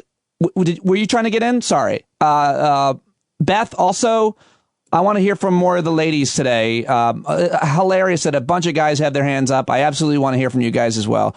The pearls are also a tribute to her sorority. Okay. Were you in a sorority, Karen? No. Mm-hmm. And how do you feel about sororities?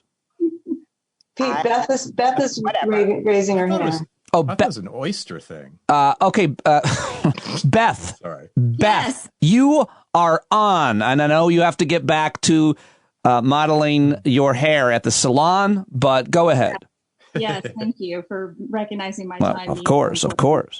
Yes. Well, I, too, was just ecstatic. And when watching Kamala being sworn in, tears flowing, very excited, ran into my daughter's room, who is getting ready to go to college to study law. And she wants to be a lawyer and is looking up to, Ruth Bader Ginsburg and, Kamala, and just having all of these wonderful women as role models, and have just been very, very excited, only to get on the nemesis of Facebook and have one of my female friends say, I'm so sick and tired of hearing about this woman as a female vice president when she doesn't meet the qualifications.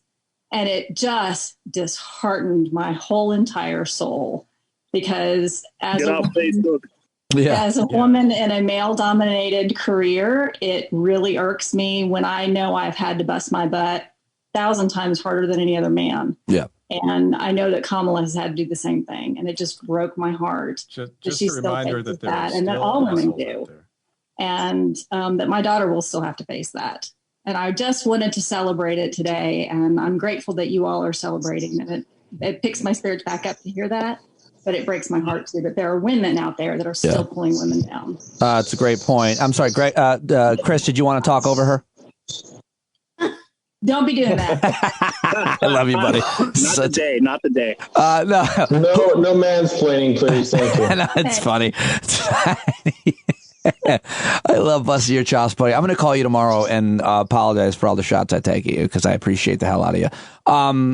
Who else wanted to say something that has not? Sean. I see Sean with her hand up and Melody with her hand up. Let's keep it quick so we can't be here all night. I want to hear from you guys.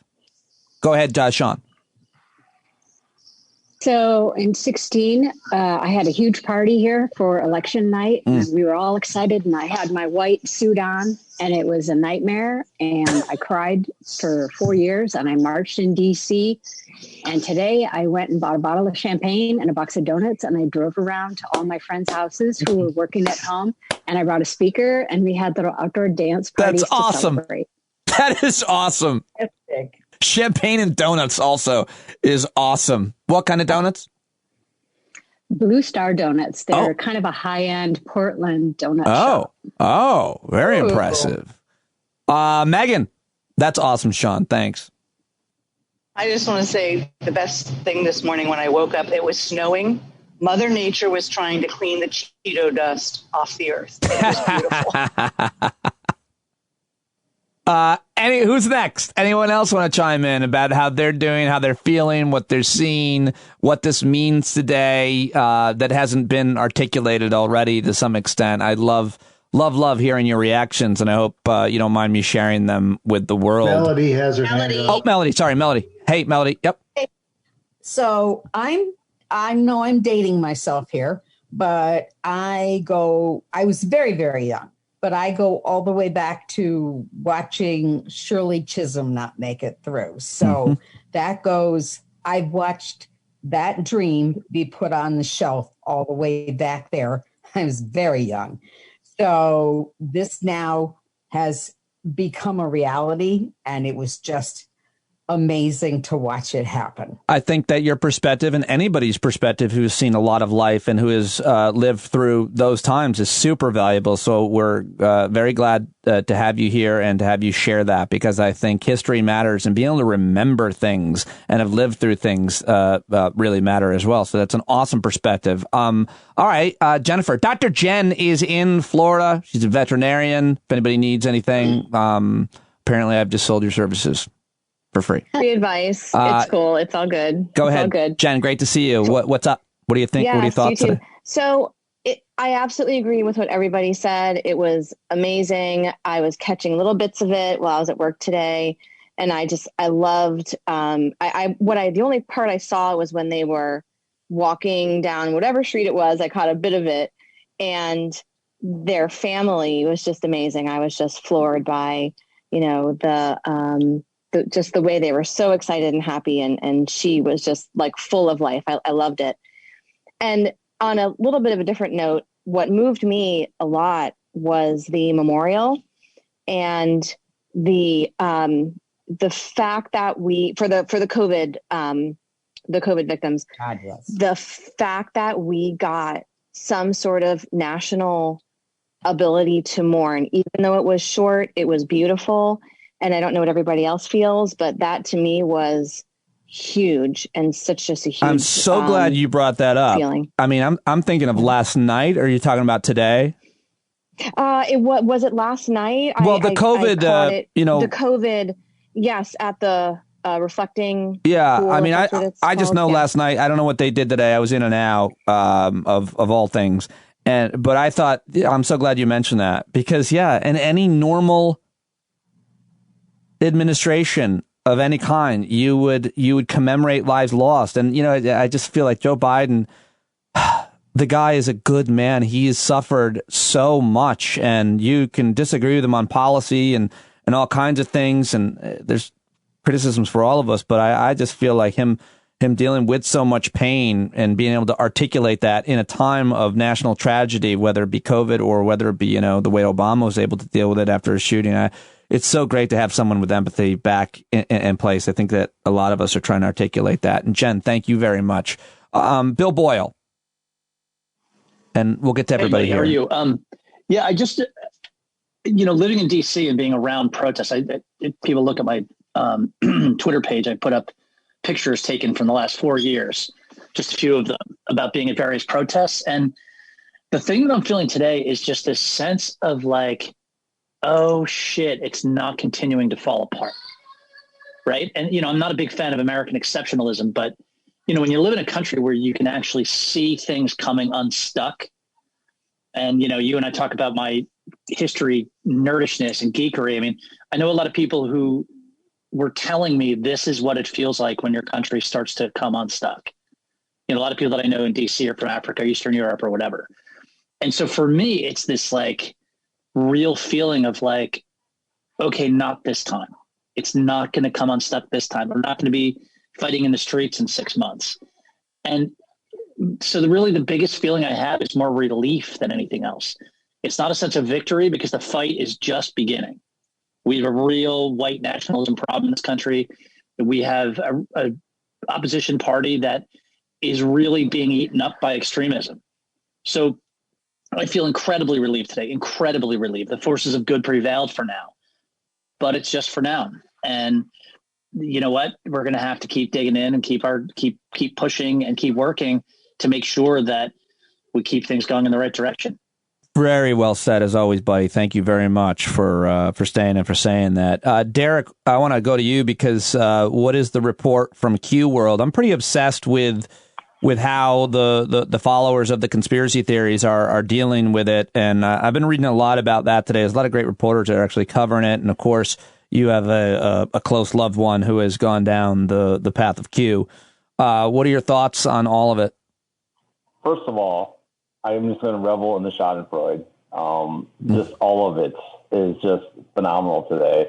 My mom did hear the podcast, but she was not a fan. I heard about that 2 weeks ago at my grandmother's funeral, where she's a COVID denier and decided she wanted to wear an avocado bag to protest not wearing masks. But that's another story altogether. What? Yeah, don't get me started on that. But yeah, the main source of Q, which is on Acoon, which is owned by Ron Watkins, the Q Research Board, one of the moderators today decided to nuke the entire board, saying that the owner Acoon, Ron Watkins, basically betrayed them, and that Q is not there anymore. And there's a lot of soul searching in the Q movement right now. You still have the diehard grifters who are trying to pull things together and be like, oh, this is just the next step, but they realized today that maybe a majority of them are feeling like, well, maybe this wasn't what they said it was, and maybe it wasn't. Or you get the crazy people who basically, I saw something come through today where it was this is just an elaborate like episode of Face Off, the Nick Cage movie, where Donald Trump had a face swap surgery with Joe Biden. He's actually now the president. Oh no, no. Yeah. No, I will send you the meme. It's incredible. All right, that is at least part of the first part of our conversation after we let Dr. Ruth Ben Ghiat go, and we went on probably for another 45 minutes, but it got a little off the rails, and the audio would be held to continue editing, and I'm not sure how good it is to listen, but it certainly was great to hang out with you all last night.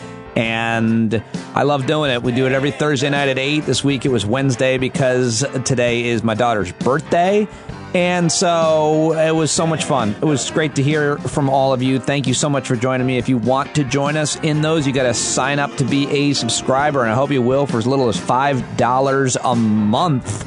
You can get all of these great experts every single day, all of the news, and become a subscriber and a member of our community, joining us in the Zoom Hangouts, where we have special guests and great conversations, as well as the Discord platform, which is available for folks all day, every day, and all kinds of new exciting things that we're working together to create in this community that we call Stand Up.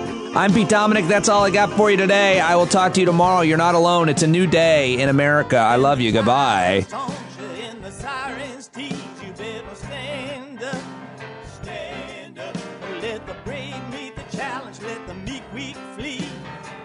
You better stand up, stand up. When you're tired of begging, saying pretty please, that's the time you gotta finally get up off of your knees.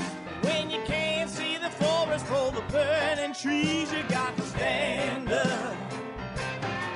Hey, you've been sitting so long, you got the creaky knees, you got to stand up, stand up. I think you're driving wheels been leaking grease.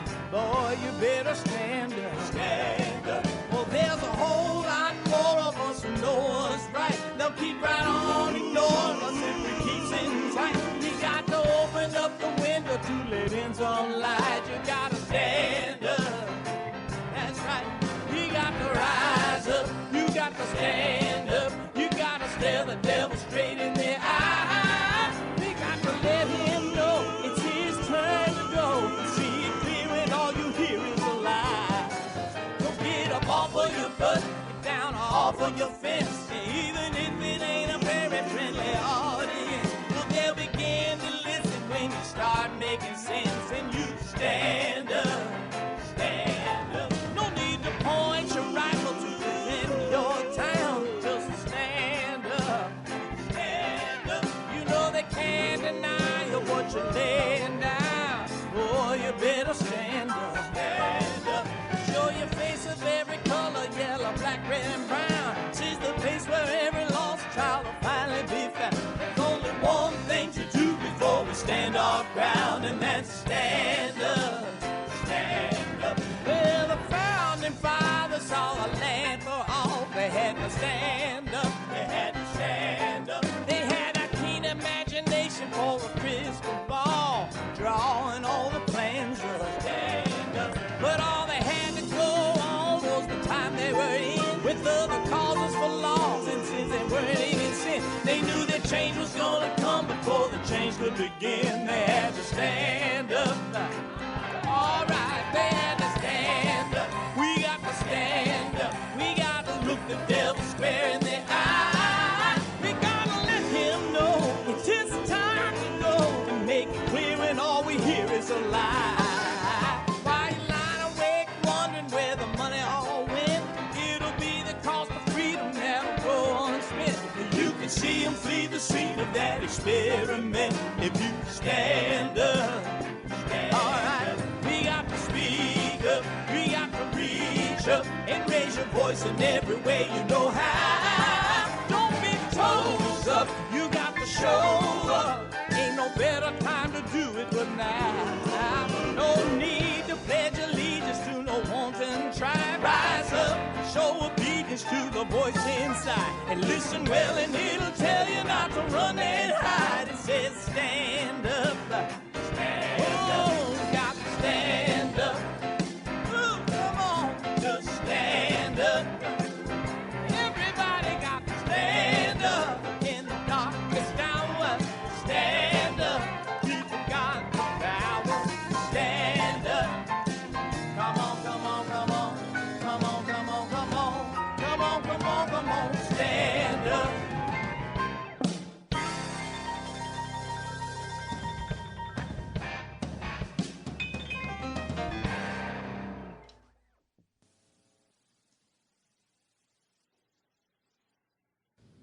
Oh, wow, Tom Hanks. Total betrayal.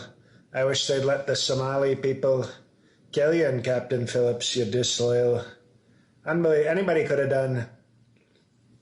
Excuse me. Shut up, TV. Anybody could have done Forrest Gump. Eric practically acts like Forrest Gump, and he's had no acting training, okay? So you're stupid, TV. At least I have you, Diet Coke. Another John. What is John Legend on contract with the Democrats? The guy's the most boring singer I've ever seen. And every Democrat, it's John Legend. More like John Not a Legend, okay? And then what? What else? Look at the Bidens dancing to Demi Lovato. Look at that. But he's not even jerking two men off. That's not dancing. You're no dancer, Sleepy Joe. Your wife, maybe she can. She looks pretty good, but you're no dancer. Unifying the country, please. This country's a joke. If they don't see how great they had it with Donald J. Trump, then I don't know that this country's worth anything. Oh, thank you, Diet Coke. Katy Perry. What? Katy Perry. She's a radical left. That's why she got that haircut. She used to be attractive. When she was raised by a strong evangelical, Trump-loving family, she was quite attractive. And then all of a sudden she decided, I'm a Democrat. Give me a Whole Foods Supercuts haircut. That's what we get. And that's it. And fireworks. Everybody, they love making fireworks illegal with great Trump supporters. But when the Democrats want to blow up Chocolate City with fireworks, totally okay. We're okay with it. And then, of course, you had Obama, Clinton, and Bush, three horrible presidents that I had to fix all of their mistakes. They wish they could have done what I did in 4 years. They all needed 8 years, and they were all failures. But, we'll see what happens. Patriot Party's coming for you in 2024. We want more in 2024. I gotta go to sleep. Bye-bye, stupid America. JL Covan. Thanks, guys. Show enders.